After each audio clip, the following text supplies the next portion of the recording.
ಕೊಪ್ಪಳ ಟೈಮ್ಸ್ಗೆ ಸ್ವಾಗತ. ನಮ್ಮ ಕೊಪ್ಪಳ ಟೈಮ್ಸ್ ಚಾನಲನ್ನು ಸಬ್ಸ್ಕ್ರೈಬ್ ಮಾಡಿ ಮತ್ತು ಬೆಲ್ ಐಕನ್ ಕ್ಲಿಕ್ ನಾವು ಮಾಡುವ ವಿಡಿಯೋ ನಿಮಗೆ ಬರುತ್ತದೆ. ವೀಕ್ಷಕರೇ ನಮಸ್ಕಾರ, ನಾನು ವೀರೇಶ್ ವೇಳಾಗಡ್ಡಿ. ಉನ್ನತ ಶಿಕ್ಷಣಕ್ಕಾಗಿ ವಿದ್ಯಾರ್ಥಿಗಳು ವಿದೇಶಗಳಿಗೆ ತೆರಳುತ್ತಿರುವ ಸಂಖ್ಯೆ ಹೆಚ್ಚಳ.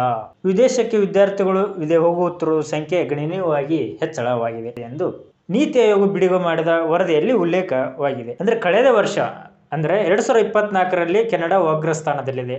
ಅಂದ್ರೆ ಹೋದ ವರ್ಷ ವಿದ್ಯಾರ್ಥಿಗಳು ವಿದೇಶಕ್ಕೆ ಹೋಗ್ತಿರೋ ಸಂಖ್ಯೆ ಬಹಳ ಹೆಚ್ಚಳವಾಗಿದೆ. ಭಾರತದ 4,27,000 ವಿದ್ಯಾರ್ಥಿಗಳು ಉನ್ನತ ಶಿಕ್ಷಣಕ್ಕಾಗಿ ಕೆನಡಾ ದೇಶಕ್ಕೆ ತೆರಳಿದ್ದಾರೆ. ಅಂದ್ರೆ ಇದು ಮೊದಲನೇ ಸ್ಥಾನದಲ್ಲಿದೆ. ಯಾವುದು? ಕೆನಡಾ ಮೊದಲನೇ ಸ್ಥಾನ. ನಂತರ ಸ್ಥಾನಗಳಲ್ಲಿ ಯಾವಿವೆ ಅಂದ್ರೆ ಭಾರತದಿಂದ 3,37,630 ವಿದ್ಯಾರ್ಥಿಗಳು ಅಮೆರಿಕಕ್ಕೆ ತೆರಳಿದ್ದು, ಬ್ರಿಟನ್ಗೆ 1,85,000 ವಿದ್ಯಾರ್ಥಿಗಳು, ಆಸ್ಟ್ರೇಲಿಯಾಗೆ 1,22,202 ವಿದ್ಯಾರ್ಥಿಗಳು ಹಾಗೂ ಜರ್ಮನ್ಗೆ 42,997 ವಿದ್ಯಾರ್ಥಿಗಳು ಭಾರತದಿಂದ ಉನ್ನತ ಶಿಕ್ಷಣಕ್ಕಾಗಿ ತೆರಳಿದ್ದಾರೆ. ಈಗ ಪ್ರಸ್ತುತ ಭಾರತವು ವಿಶ್ವದಲ್ಲಿ ಅತಿ ಹೆಚ್ಚು ವಿದ್ಯಾರ್ಥಿಗಳನ್ನು ವಿದೇಶಕ್ಕೆ ಉನ್ನತ ಶಿಕ್ಷಣಕ್ಕಾಗಿ ಕಳಿಸುವ ಸಂಖ್ಯೆ ಭಾರತ ಮುಂಚೂಣಿ ಸ್ಥಾನದಲ್ಲಿದೆ. ಕಳೆದ ವರ್ಷ ಅಂದ್ರೆ 2024ರಲ್ಲಿ 13,35,000 ವಿದ್ಯಾರ್ಥಿಗಳು ಹೊರದೇಶಗಳಲ್ಲಿ ವ್ಯಾಸಂಗ ಮಾಡುತ್ತಿದ್ದಾರೆ. ಅಂದರೆ ಭಾರತಕ್ಕೆ ಬರುವ ಪ್ರತಿಯೊಬ್ಬ ಅಂತಾರಾಷ್ಟ್ರೀಯ ವಿದ್ಯಾರ್ಥಿಗೆ ಪ್ರತಿಯಾಗಿ 28 ಭಾರತೀಯ ವಿದ್ಯಾರ್ಥಿಗಳು ವಿದೇಶಕ್ಕೆ ಹೋಗುತ್ತಿದ್ದಾರೆ ಇವಾಗ ಪ್ರಸ್ತುತ ದಿನಗಳಲ್ಲಿ. ಅಂದರೆ ವಿದೇಶದಿಂದ ಅಂದರೆ ಬೇರೆ ಅಮೆರಿಕ, ಬ್ರೆಜಿಲ್, ಜರ್ಮನಿ, ಹಾಂಗ್ಕಾಂಗ್ ಇನ್ನಿತರ ಆ ದೇಶದಿಂದ ಒಬ್ಬ ವಿದ್ಯಾರ್ಥಿ ಇಲ್ಲಿ ಬಂದರೆ ಇಲ್ಲಿಂದ 28 ವಿದ್ಯಾರ್ಥಿಗಳು ವಿದೇಶಕ್ಕೆ ಹೋಗ್ತಾರೆ ಉನ್ನತ ಶಿಕ್ಷಣಕ್ಕಾಗಿ.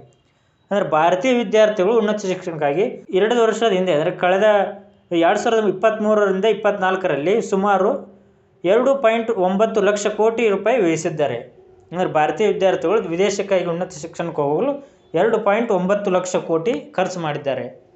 ವಿದೇಶಕ್ಕೆ ಹೋಗುವ ವಿದ್ಯಾರ್ಥಿಗಳ ಆಂಧ್ರ ಪ್ರದೇಶ ಅಗ್ರಸ್ಥಾನದಲ್ಲಿ ಇದೆ. ಅಂದರೆ ವಿದೇಶಕ್ಕೆ ಈಗ ರಾಜ್ಯವಾರು ನೋಡುತ್ತಾ ಬಂದರೆ ಆಂಧ್ರ ಪ್ರದೇಶದ ವಿದ್ಯಾರ್ಥಿಗಳು ವಿದೇಶಕ್ಕೆ ಹೋಗುವುದರ ಪ್ರಮಾಣ ಸಂಖ್ಯೆ ಹೆಚ್ಚಾಗಿದೆ. ಈ ಪಂಜಾಬ್, ಮಹಾರಾಷ್ಟ್ರ ಇವು ನಂತರ ಸ್ಥಾನದಲ್ಲಿವೆ. ಅಂದರೆ ಪಂಜಾಬ್ ಮತ್ತು ಮಹಾರಾಷ್ಟ್ರ ವಿದ್ಯಾರ್ಥಿಗಳು ವಿದೇಶಕ್ಕೆ ಹೋಗುವುದರಲ್ಲಿ ಪಂಜಾಬ್ 2ನೇ ಸ್ಥಾನ, ಮಹಾರಾಷ್ಟ್ರ 3ನೇ ಸ್ಥಾನದಲ್ಲಿದೆ. ಭಾರತವನ್ನು 2047ರ ವೇಳೆಗೆ ಜಾಗತಿಕ ಶಿಕ್ಷಣ ಕೇಂದ್ರವನ್ನು ಮಾಡಲು ನೀತಿ ಆಯೋಗ 22 ನೀತಿ ಶಿಫಾರಸುಗಳನ್ನು ಹಾಗೂ 76 ಕ್ರಿಯಾ ಮಾರ್ಗಗಳನ್ನು ಪ್ರಸ್ತಾಪಿಸಿದೆ. ಅಂದ್ರೆ 2047ಕ್ಕೆ ಜಾಗತಿಕವಾಗಿ ಭಾರತವನ್ನು ನೀತಿ ಅಭಿವೃದ್ಧಿ ಮಾಡಲು ಶಿಕ್ಷಣ ಕೇಂದ್ರವನ್ನಾಗಿಸಲು ನೀತಿ ಆಯೋಗವು 22 ಶಿಫಾರಸುಗಳನ್ನು ಮಾಡಿದೆ. ಧನ್ಯವಾದಗಳು.